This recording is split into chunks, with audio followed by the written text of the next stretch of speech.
오늘은 부활과 승리를 믿고 사는 성도라는 제목으로 말씀을 전하도록 하겠습니다. 우리 옆에 계신 분들의 축복하십시오. 부활과 승리를 믿고 사는 성도가 됩시다. 부활과 승리를 믿고 사는 성도가 됩시다. 여러분, 우리 주님의 부활과 승리를 믿으시죠? 아멘이십니까? 정말 아멘이십니까?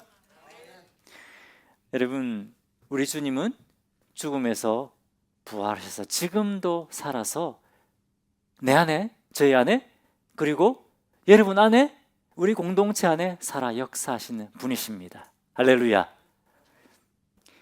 우리 주님은, 우리 예수님은 이것을 우리가 믿고 우리 삶 속에서 우리가 부활의 신앙을 가지고 살기를 원하십니다. 그런데 우리는 때로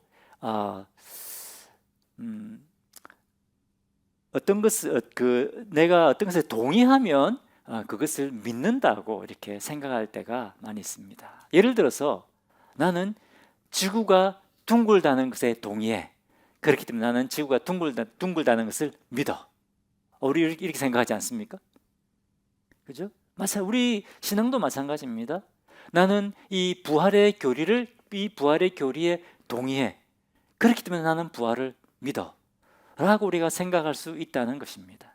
하지만 진짜 중요한 것은 이 부활의 교리를 머리로 믿는 것이 아닙니다. 뭡니까? 부활의 신앙을 붙잡고 부활의 신앙을 우리 삶 속에 살아내는 겁니다. 할렐루야. 부활하여 살아계신 그 주님을 믿고 믿음으로 사는 것입니다. 주님이 주신 그 승리를 누리며 사는 것입니다. 할렐루야. 오늘 우리 주님이 그것을 우리에게 말씀하고 계십니다. 여러분, 우리가 지식에 동의하는 것, 그것이 믿는 것이 아닙니다. 부활의 교리에 동의하는 것, 이것이 부활을 믿는 것이 아닙니다.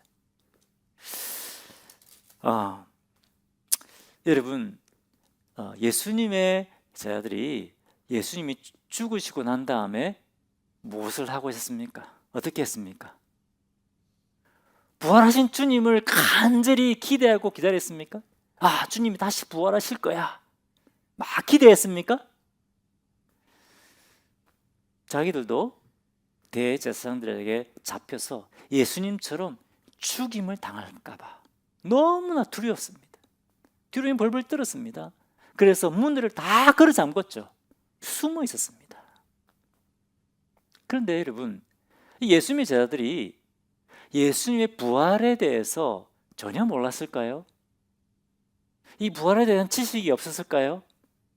어떻게 생각하십니까, 여러분? 예수님의 부활에 대해서 전혀 몰랐기 때문에 이들이 두려움에 사로잡혀 있었을까요? 예수님의 부활에 대해서는 예수님을 십자가에 못 박아 죽인 대제사장들조차도 알고 있었습니다. 한번 볼까요? 마태복음 27장 63절을 보겠습니다. 마태복음 27장 63절 같이 읽겠습니다. 시작. 주여, 저 속이던 자가 살아있을 때 말하되 내가 사흘 후에 다시 살아나리라 한 것을 우리가 기억하노니. 여기서 우리는 누굽니까? 예수님을 십자가에 못 박아 죽였던 대제사장들입니다. 지금 대제사장들이 뭘 기억하고 있다고요? 예수가 살아있을 때 내가 죽었다가 부활할 것이라는 사실을 우리가 기억하고 있습니다. 누구에게 지금 얘기하고 있는 겁니까? 빌라도에게 얘기하고 있는 거예요. 그래서 빌라도에게 뭘 부탁합니까? 64절 같이 읽겠습니다. 시작. 그러므로 명령하여 그 무덤을 사흘까지 굳게 지키게 하소서. 그의 제자들이 와서 시체를 도둑질하여 가고 백성에게 말하되 그가 죽은 자 가운데서 살아났다 하면 후에 속임이 전보다 더 클까 하나이다 하니. 뭡니까? 빌라도가 예수가 자기가 다시 부활할 것이라고 그렇게 말했던 것을 우리가 기억합니다. 그러니까 예수의 제자들이 와서 그 시체를 훔쳐갈지 모릅니다. 그리고 예수가 진짜 부활했다는 이 거짓말을 퍼뜨릴지 모릅니다. 그러니 군인들에게 명해서 이 3일 동안 무덤을 지키게 해 주십시오. 이렇게 부탁을 했다는 겁니다. 뭐죠? 대제사장들조차도 뭘 알았다? 예수님이 부활하신다는 사실을 알고 있었다는 겁니다. 물론 믿지는 않았죠. 어떻게 알았을까요? 어떻게 대제사장들도 이 사실을 알았을까요? 예수님이 예수의 부활에 대해서 한 번, 두 번 얘기한 것이 아닙니다. 계속해서 자들아, 나는 십자가에 달려 죽을 것이다. 그리고 3일 만에 부활할 것이다. 계속해서 말씀하셨어요. 그러니까 대제사장들조차도 이 사실을 알고 있는 겁니다. 예수님의 제자들은 예수의 부활에 대해서 이미 알고 있었습니다. 머리로는 다 알고 있었습니다. 그런데 그것을 믿지 않았다는 겁니다. 예수님의 제자들은 미리 다 결정해놨어요. 이건 믿을 수 있어. 하는 이 말씀은 믿을 수 있어. 하지만 이 말씀은 못 믿어. 이건 하나님이라도 못해. 부활? 예수님이 병 고치는 건 하실 수 있지. 부활? 죽은 사람 살아나는 거, 그건 예수님도 못해. 뭡니까? 자기들이 믿을 것과 안 믿을 것은 다 정해 놓은 겁니다. 부활은 절대 일어날 수 없어. 못 믿어. 자기들의 판단에 따라서 뭘 할 것인가 다 정해 놓았다고 하는 겁니다. 부활은 믿을 수 없어. 마가복음 16장에 보면 부활하신 예수님이 마리아를 만나 주십니다. 맨 먼저 마리아가 부활하신 주님을 만나죠. 마리아가 얼마나 기뻤겠습니까? 막 달려가서 제자들에게 예수님이 부활하셨어요. 예수님이 살아나셨어요. 제자들이 어떻게 됐다고 됐습니까? 믿으려 하지 않았다고 되어 있습니다. 마가복음 16장에 마리아가 너무 슬퍼서 정신이 나갔구나. 미쳐버렸구나. 이렇게 생각한 겁니다. 부활을 안 믿는 겁니다. 머리는 다 이미 들어서 알고 있습니다. 자, 그 다음에 예수님이 또 누굴 만나 주십니까? 절망 가운데, 실망감 가운데, 좌절감 가운데 삶의 의욕을 잃어버린 이 두 제자가 엠마오로 가고 있었죠. 그 엠마오로 가는 두 제자를 예수님이 만나 주십니다. 그들을 위로하고 격려하고 그들의 마음을 뜨겁게 합니다. 그 제자들이 어떻게 합니까? 너무 신나가지고 다시 예루살렘으로 막 달려가죠. 그래서 제자들에게 예수님이 부활하셨습니다. 우리가 부활하신 주님을 만났습니다. 그렇게 하니까 제자들이 어떻게 했다고요? 마가복음 16장에 보면 역시 믿으려 하지 않았다라고 되어 있습니다. 예수님의 부활을 믿으려 하지 않았다는 말이 여러 번 계속 반복해서 나옵니다. 뭡니까? 딱 정해놓은 거예요. 예수님 부활할 수 없어. 정해버린 겁니다. 여러분, 우리는 어떻습니까? 우리는 예수님이 계속 말씀하시잖아요. 우리에게. 아멘이십니까? 매주 말씀하시고 매일 큐티할 때 말씀하시잖아요. 그런데 믿을지 안 믿을지 혹시 우리는 이미 정해버리지 않습니까? 이건 예수님 할 수 있을 것 같아. 근데 이건 예수님도 못해. 부활? 그거는 못해. 그리고 우리가 할 것과 안 할 것을 우리가 다 정해버리지 않습니까? 어떻습니까, 여러분? 오늘 이 말씀을 통해서 우리 주님이 우리에게 그것을 말씀하시는 겁니다. 부활은 안 돼. 부활이 일어날 수 없어. 머리로는 다 부활을 믿고 있으면서 실제 우리 삶 속에서는 부활의 신앙을 잃어버리고 있지 않습니까? 오늘 성경 본문의 이 고린도 교회 성도들도 마찬가지였습니다. 자, 이 사람들은 이미 사도 바울을 통해서 이 부활의 복음을 들었습니다. 이 사람들은 복음에 대해서 다 알고 있어요. 그런데 이 고린도 교회 안에 어떤 사람들이 생기기 시작했냐면 예수님의 부활은 있을 수 없는 일이야. 어떻게 죽은 사람이 다시 살아나? 이거 믿을 수가 없어. 고린도서 15장 12절 같이 보겠습니다. 고린도서 15장 12절 같이 읽겠습니다. 시작. 그리스도께서 죽은 자 가운데서 다시 살아나시다 전파되었거늘 뭡니까? 들었어요. 사도 바울을 통해서 예수님의 부활에 대한 복음을 들었습니다. 그런데 계속 읽겠습니다. 내 중에서 어떤 사람들은 어찌하여 죽은 자 가운데서 부활이 없다 하느냐. 고린도교회 성도들 가운데 죽은 사람이 부활했다고? 야, 어떻게 죽은 사람이 다시 살아나? 그건 못 믿어. 이렇게 하는 사람들이, 주장하는 사람들이 교회에서 나오기 시작했다는 겁니다. 그런데 여러분, 예수님의 부활이 없다면, 예수님이 부활하지 않았다면 우리가 예수님을 믿을 필요가 있습니까?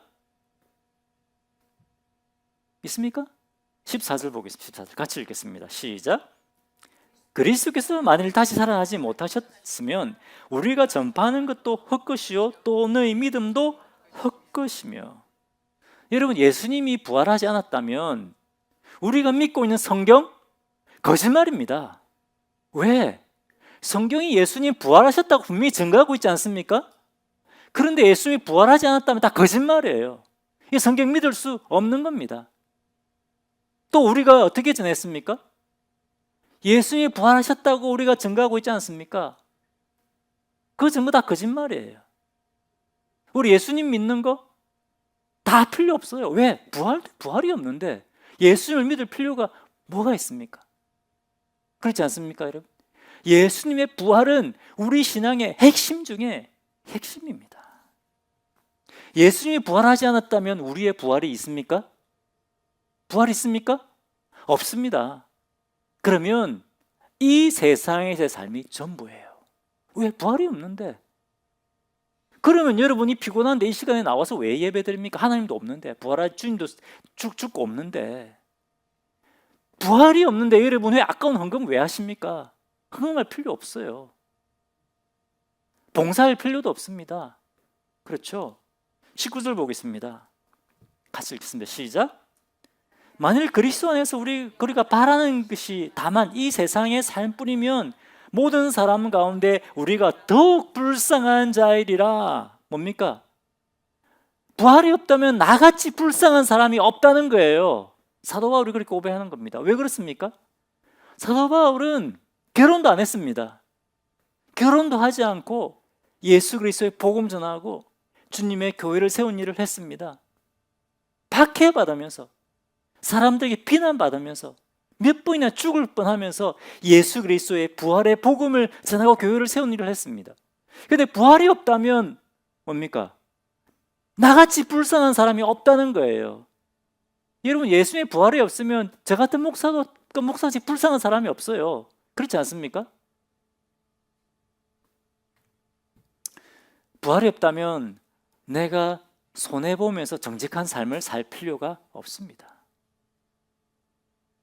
봉사할 필요 없습니다. 그렇죠? 왜? 이 세상에서 삶이 전부잖아요. 이 세상에서 잘 먹고 잘 살면 되는 겁니다. 적당하게 내 욕심 따라, 그죠? 속이면서 이 세상에서 잘 살면 끝입니다. 하지만 여러분, 예수님은 죽음을 이기시고 부활하셨습니다. 할렐루야. 지금도 살아 계십니다. 우리가 그것을 믿기 때문에, 살아계신 주님을 우리가 만나고 경험하기 때문에 우리가 주님을 예배하고 섬기고 소망을 가지고 사는 겁니다. 할렐루야. 우리 주님은 지금도 살아서 능력으로 역사하고 계십니다. 사도 바울이 이렇게 목숨 걸고 살았던 건 뭐 때문에요? 주님이 부활하여 살아계시기 때문에 사도 바울이 이런 삶을 살았던 겁니다. 예수님의 부활이 우리 신앙의 핵심 중에 핵심입니다. 그렇기 때문에 사탄은 어떻게 할까요? 사탄은 어떻게 해서든지 주님의 부활을 믿지 못하게 합니다. 예수님이 승리하셨고 우리가 승리했고 앞으로 완전한 승리를 할 것이라는 사실을 믿지 못하게 합니다. 부활이 우리 신앙의 핵심이기 때문에 그렇습니다. 부활이 없으면 우리 신앙은 아무것도 아닙니다. 이 자리에 올 필요도 없습니다. 하지만 주님이 부활하여 살아계시기 때문에, 우리는 그것을 알기 때문에 우리는 주님을 예배하고 섬기는 겁니다. 할렐루야. 자, 그러면 우리 주님이 죽음을 이기고 부활하여 살아계시다는 사실을 어떻게 우리는 확신할 수 있습니까? 어떻게 믿을 수 있습니까? 지금 사도 바울은 이것이 너무나 중요하기 때문에 이 지금 고린도 교회 성도들에게 다시 한번 주님의 이 부활의 복음을 전하고 있는 겁니다. 왜 그렇습니까?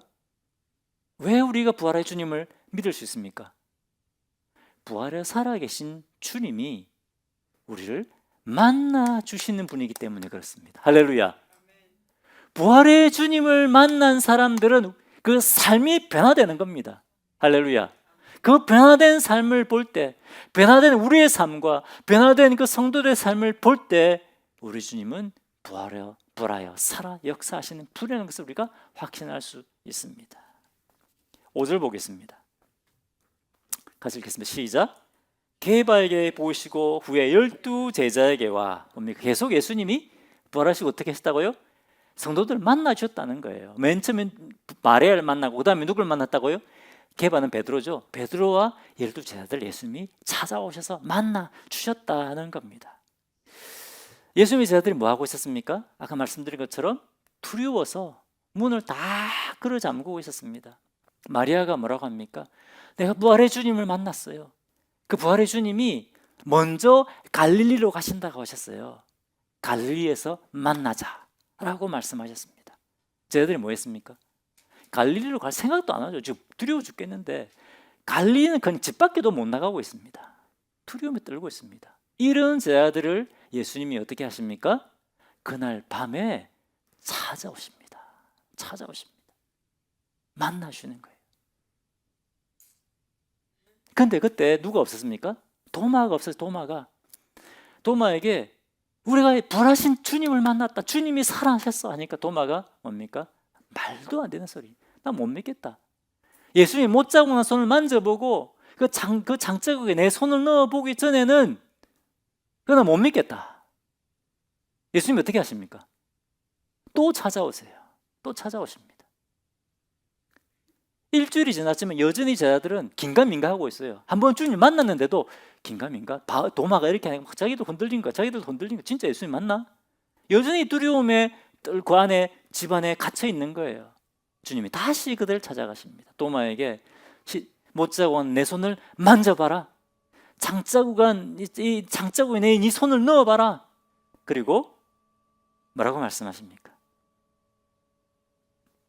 요한복음 20장 27절에 믿음 없는 자가 되지 말고 믿는 자가 되라 이렇게 말씀하십니다. 옆에 계심을 축복하십시오. 믿음 없는 자가 되지 말고 믿는 자가 되십시오. 믿음 없는 자가 되지 말고 믿는 자가 되십시오. 여러분 오늘 주님 우리에게 말씀하시는 거예요. 나의 부활을 믿어라. 나의 부활을 믿지 못하는 자가 되지 말고 믿어라. 우리에게 그렇게 말씀하고 계십니다. 할렐루야. 이 부활의 주님을 만나고 어떻게 됩니까? 제 아들의 삶이 완전히 바뀌는 거죠. 그 두려움에 떨던 제 아들이 완전히 담대해져 버립니다. 사도행전 4장에 보면 어떻게 합니까? 예수님을 십자가에 못 박아 죽였던 그 대제사장들 앞에서 그렇게 무서워했는데 우리가 대제사장들에 붙잡혀 죽으면 어떨까? 그렇게 두려워했던 그 사람들 앞에 가서 뭐 합니까? 죽음을 이기시고 부활하신 예수 그리스도의 이름으로 이 병자가 낫습니다. 담대하게 예수님의 부활을 증거합니다. 요한 외에 모든 사도들이 다 예수님의 부활을 증거하다가 순교를 당했습니다. 도마는 이렇게 열심히 했던 도마는 인도에까지 가서 예수님을 전하다 거기서 순교했다고 전해지고 있습니다. 무엇이 이들의 삶을 바꿨습니까? 예수님의 부활입니다. 부활하신 예수님 이들을 만나 주셨기 때문에 그렇습니다. 예수님을 만나고 부활하신 주님을 만나고 이들의 삶이 완전히 바뀐 겁니다. 여러분 이것이 부활의 증거입니다. 7절에 보면 실제로 보면 또 야고보의 이야기가 나오죠. 오늘 시간이 없어서 야고보의 이야기는 넘어가겠습니다. 그 다음에 또 누구의 이야기가 나옵니까? 사도 바울 자기 자신의 이야기가 나옵니다. 이 지금 고린도전서를 쓰고 있는 바울 자신의 이야기를 쓰고 있어요. 자기가 만난 주님을, 자기가 만난 부활의 주님을 이제 증거하는 겁니다. 이건 더 놀라운 일이죠. 8절과 9절 한번 읽어보겠습니다. 8절 9절 같이 읽겠습니다. 시작. 맨 나중에 만삭되지 못하여 난 자 같은 내게도 보이셨느니라. 9절 나는 사도 중에 가장 작은 자라. 나는 하나님의 교회를 박하였으므로 사도라 칭함받기를 감당하지 못할 자니라. 바울이 왜 8절에 나는 맨 나중에 만삭되지 못하여 난 자 같다고 왜 그랬습니까? 사도 중에 왜 가장 작은 자라고 이렇게 표현하고 있습니까? 뭐 때문이죠? 성도들을 잡아서 핍박하던 사람이었거든요. 그것이 하나님의 뜻대로 사는 것이라고 착각하고 있었습니다. 그런데 이 바울이 어떻게 됩니까? 다메섹으로 그리스도인들을 잡아서 가두고 죽이려고 다메섹으로 가다가 그때 누구를 만나죠? 부활하신 예수님을 만나게 되는 겁니다. 그래서 예수님을 박해하고 성도들을 박해하던 이 바울이 어떻게 됩니까? 부활하신 그 주님을 전하기 위해서 박해받는 자가 된 겁니다. 할렐루야. 이건 사도 바울이 부활하신 주님을 만나지 않고는 일어날 수 없는 일입니다. 어떻게 박해하던 자가 박해받는 자가 될 수 있습니까? 자기의 이야기를 쓰고 있는 거예요. 내가 주님을 만났다. 내가 부활하신 주님을 만났다. 내가 부활하신 주님을 만났기 때문에 내 삶이 이렇게 완전히 바뀐 거다. 여러분, 이것이 부활의 증거입니다. 아멘이십니까? 야곱의 이야기는 시간이 없어서 넘어가겠습니다. 야곱은 예수님의 동생이죠. 그렇죠? 이 야곱도 예수님 믿지 않다가 자기 형님 아닙니까? 집안도 돌보지 않고 그러니까 싫어했어요. 그런데 야곱가 부활의 주님을 만났습니다.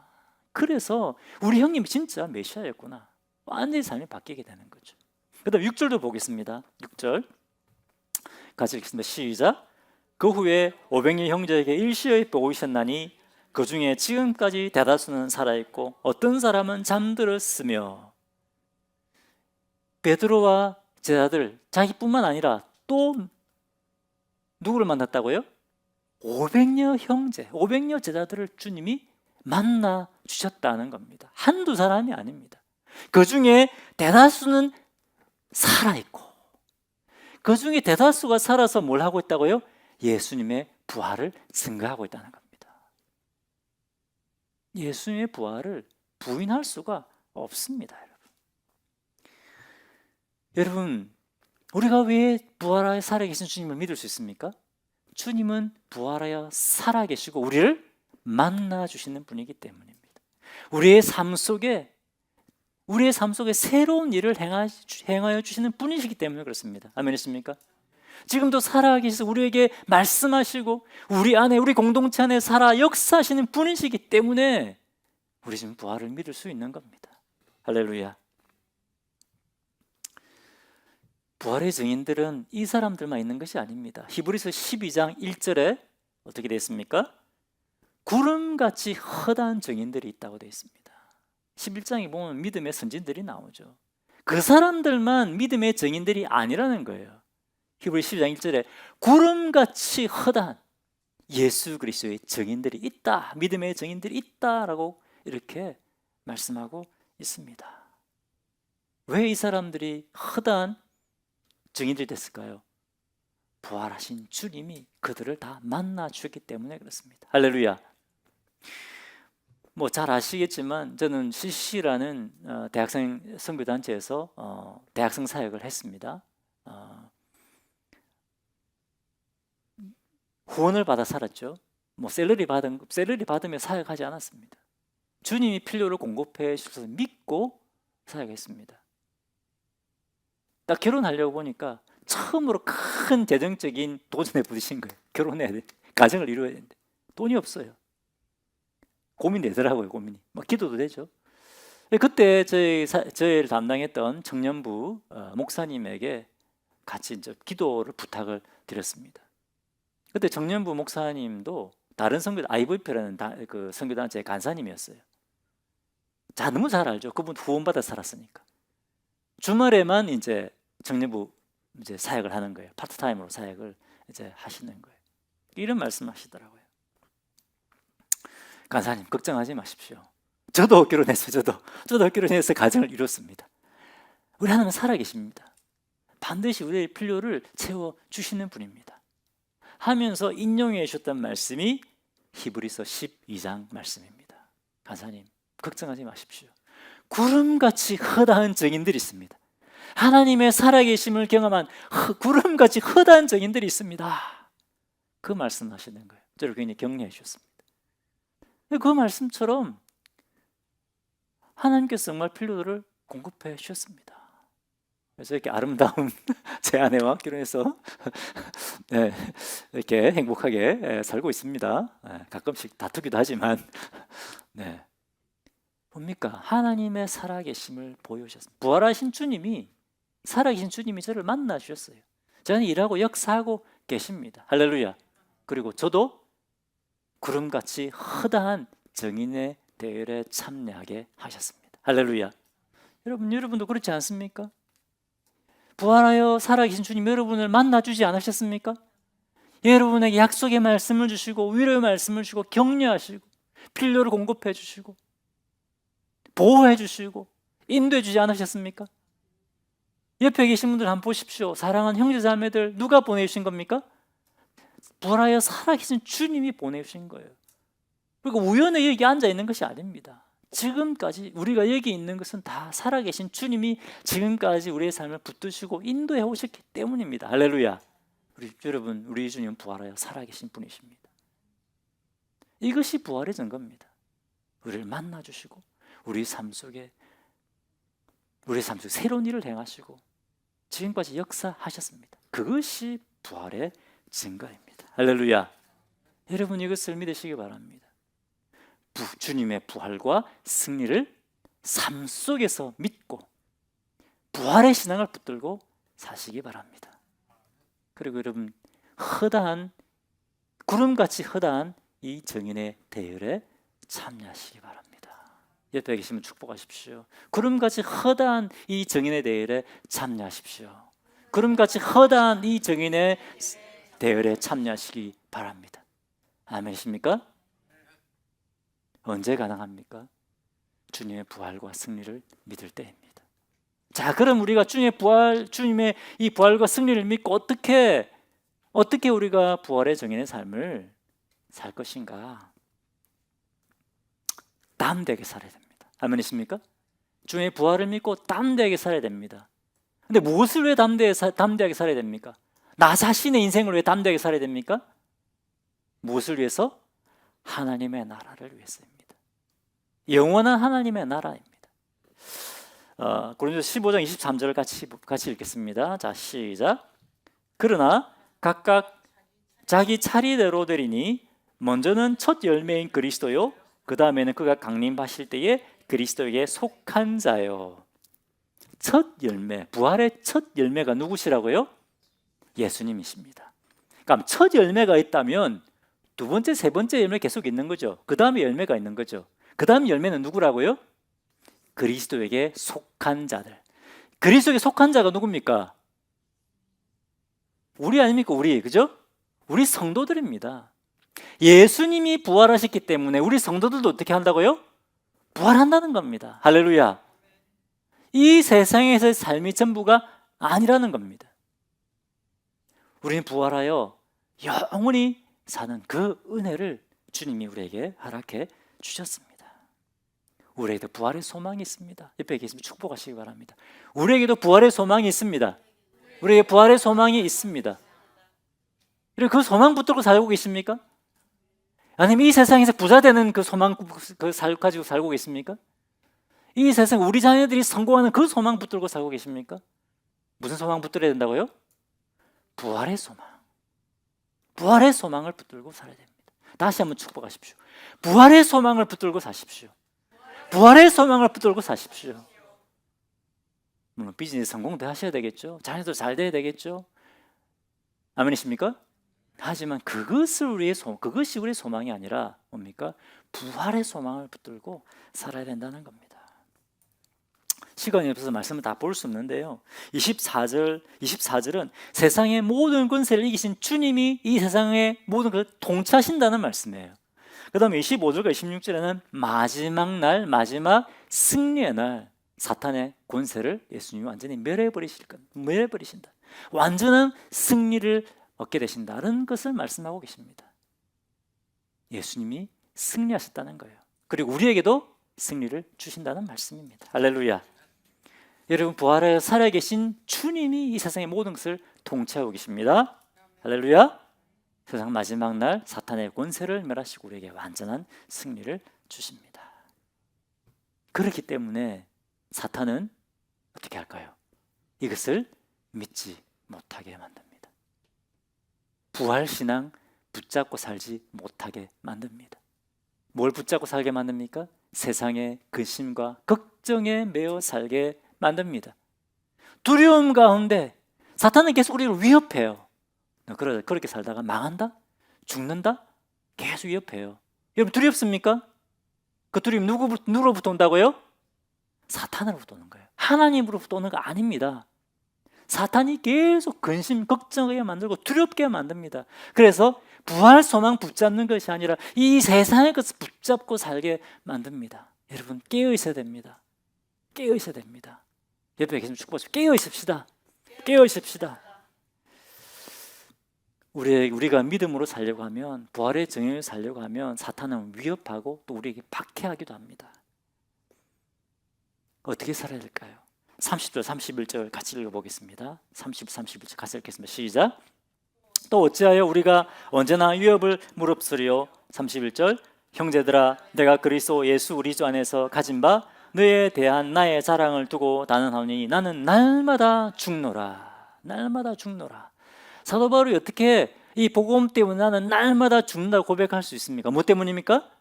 천국의 소망 때문입니다. 승리에 대한 소망 때문입니다. 할렐루야. 여러분, 우리 주님은 부활하시고 승리하셨습니다. 이것을 믿으시기를 바랍니다.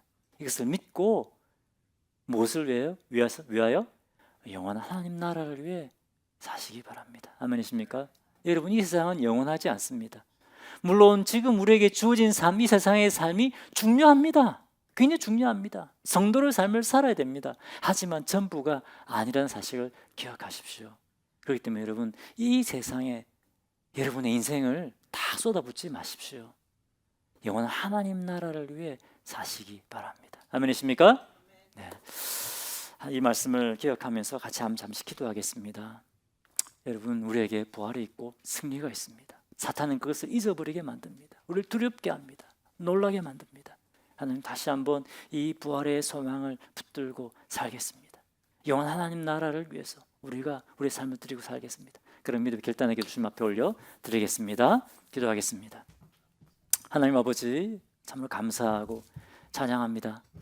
저희를 위해 십자가의 그 놀라운 고난, 그 엄청난 고난을 당하시고 또 죽음 이기시고 부활하시니 감사합니다. 부활의 주님, 부활의 소망과 승리의 소망을 주셔서 감사하고 찬양합니다. 주님, 오늘 주님 이 말씀을 저희가 붙잡게 하여 주시옵소서. 부활 신앙 붙잡고 살게 하여 주십시오. 주님, 영원 하나님 나라를 위해서 제 삶을 올려드리는 지혜로운 자들 될 수 있도록 우리 하나님 은혜 베풀어 주시옵소서. 감사하고 찬양합니다. 기도하겠습니다.